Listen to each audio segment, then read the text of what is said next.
guys, welcome back to the Monkey Cave. So I haven't been posting as many videos because I've got several things going on, but I do intend to keep posting videos. So here we are, next vehicle on the chopping block. You might have seen it in the background of some of the other videos we've done. It's the Ford Bronco, right? These are pretty popular in today's day and age. Right now they're picking up steam. These old Broncos are going for a lot of money. This one happens to belong to a former student of mine who's also become a very close friend. We started building it intermittently over the last couple of years, and now he's ready to pretty much commit to moving forward, so that's what we're going to do. All right, you guys, so what I have here is one of the beams for this truck.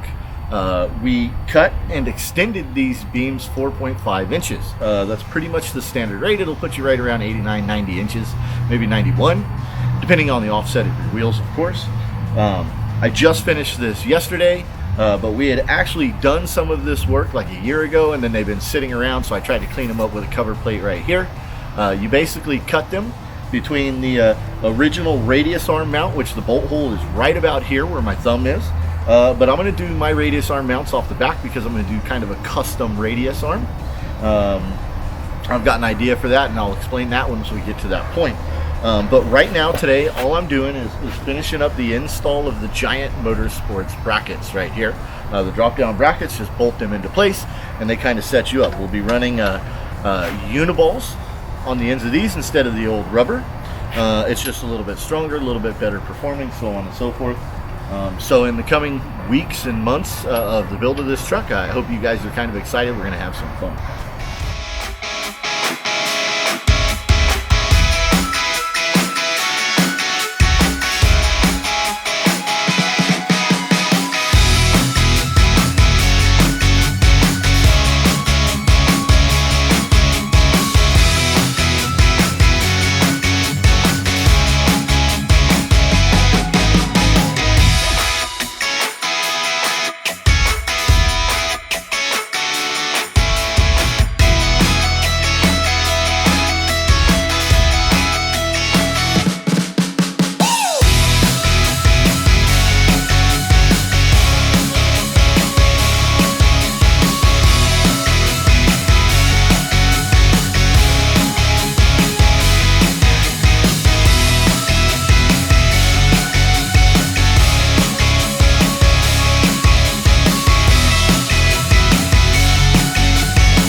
So continuing on with our Bronco build right here, there's a few cool things about TTB, which is the four-wheel drive version of I-beam front suspension. So the two-wheel drive trucks were just called I-beam trucks, and then this is called twin traction beams, right?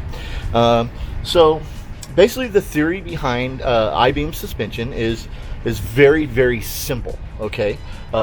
What in theory, the driver's side wheel attaches to the passenger side frame rail, and so the passenger side wheel in theory attaches closer to the driver's side.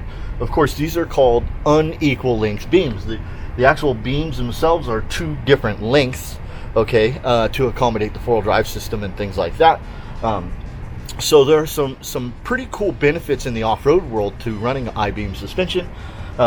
The simplicity is one of them. So like a lot of the young guys, that's where they got started, basically building beam suspensions, because it's pretty easy to figure out the dynamics of the suspension because they're fairly simple.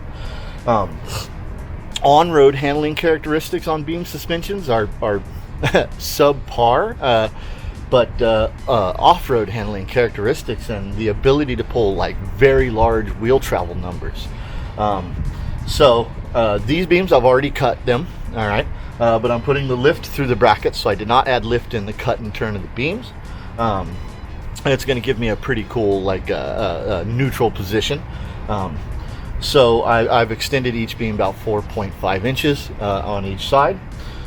This truck will retain four-wheel drive. We'll pull anywhere from about 18 to 20 inches of wheel travel. So some of the cool things about building a TTB suspension, if you guys are interested, is you can almost build the suspensions like in a modular fashion, right?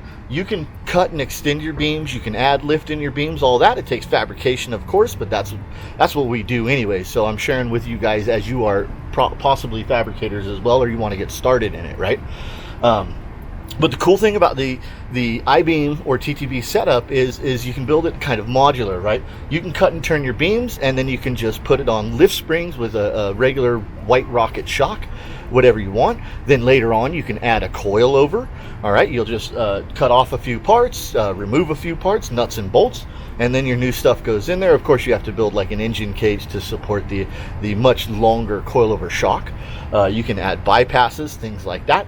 So you know, you don't have to spend all the money at once. You can also upgrade the hubs outside the other end of the beam right there. So you can go from like the factory Dana, some of them are Dana 35, right? I think that's what I've got here.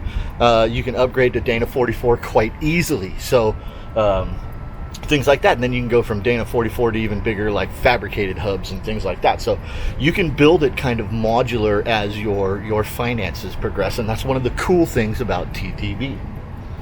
All right, you guys, so here we got the radius arm here that I'm in the process of building. I've already laid out quite a bit of it before you guys even got to see it before I was filming this special. But the radius arm basically locates the beams themselves.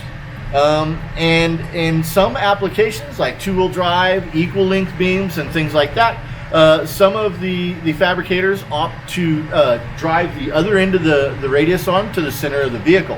And that helps minimize the camber change through the cycle. Even though you have a lot of camber change on beam trucks, you try to find ways to minimize that. That tends to work best for like two-wheel drive vehicles and things like that, where you might not have a transfer case, so on and so forth, right in your way.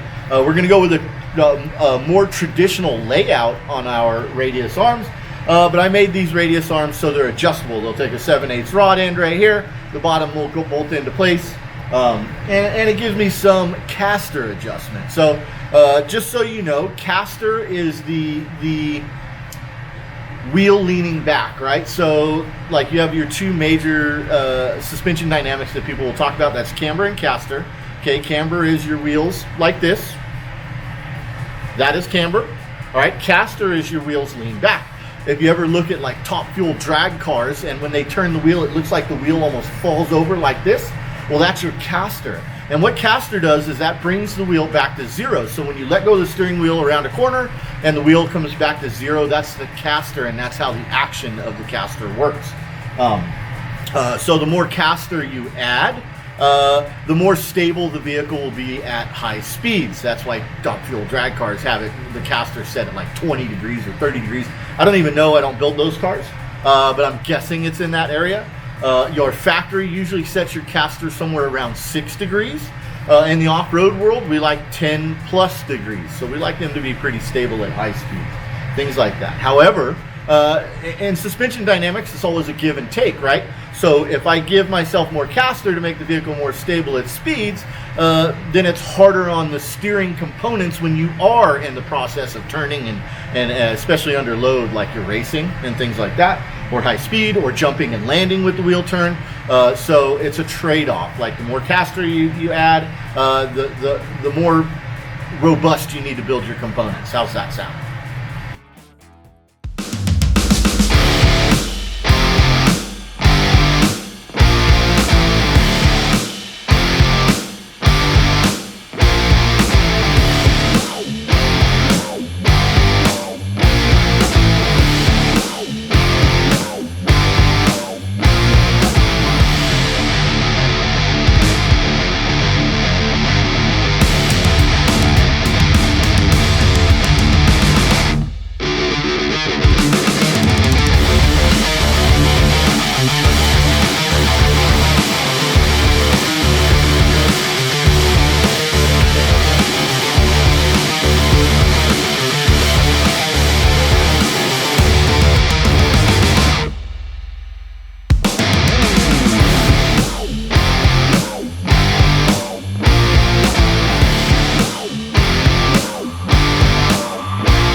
All right, you guys, so I finished welding up these radius arms just a handful of minutes ago, about 30 minutes ago or so. And I just wanted to share a little piece of advice with you. Anytime you're dealing with this stuff, like threaded bungs, right? We call them bungs. They're threaded orifices, threaded receptacles, whatever you want to call them. But anytime you weld to these, usually we put a rosette weld or a plug weld in the side, and then a circumferential weld around the edge where it's into the tube. But what happens is a lot of these are made from stainless steel. So what happens is you get that crystallizing effect on the inside. Once you weld these, and I highly recommend welding them hot. You never want to weld to break. You want the parent material to fail long before your stuff fails, right? So keep that in mind, that you need to have the taps that coincide with the threaded bungs that you're using. You can borrow them from a friend who fabricates whatever you got to do. I borrow and trade back and forth with some of my friends lots of different tools. I have something they might not have, or they have something I need, blah, blah, we share. And always give it back, of course, in better shape, so on and so forth. If you fail or break something, replace it. But you want to recut the threads after you have welded on these things, because if you just try to force the rod end in there, what's going to happen usually is you're going to gall the threads. These bungs are made out of stainless steel usually, and so they will get that crystallizing effect. Now, I've already tapped these the first time I welded them, but I did weld some more. So I'm just going to reach in and try to make sure that my threads are clean. Also, like I have mentioned in the past in one of the other build episodes, you want to use things like anti-seize when assembling these components as well, because a lot of these bungs are made from stainless steel and the rod end is not. So stainless steel has a tendency to gall. And by gall, what that means is the threads actually take damage and they will lock up on you. And you definitely don't want that happening. Right, so this guy turned out pretty good. These did not swell anymore. Of course, I was welding pretty far away from where I had originally tapped them out anyway. So, but it's just a good idea to tap out all of the threads. Not a good idea, it's a requirement, basically. Because if it didn't damage the threads, you probably didn't weld it hot enough. So I'm going to save the rest for another episode, but I'll let you guys get a look at this at the end of this. And yeah, we're going to start putting this Bronco together. This thing is cool, man. Just wait.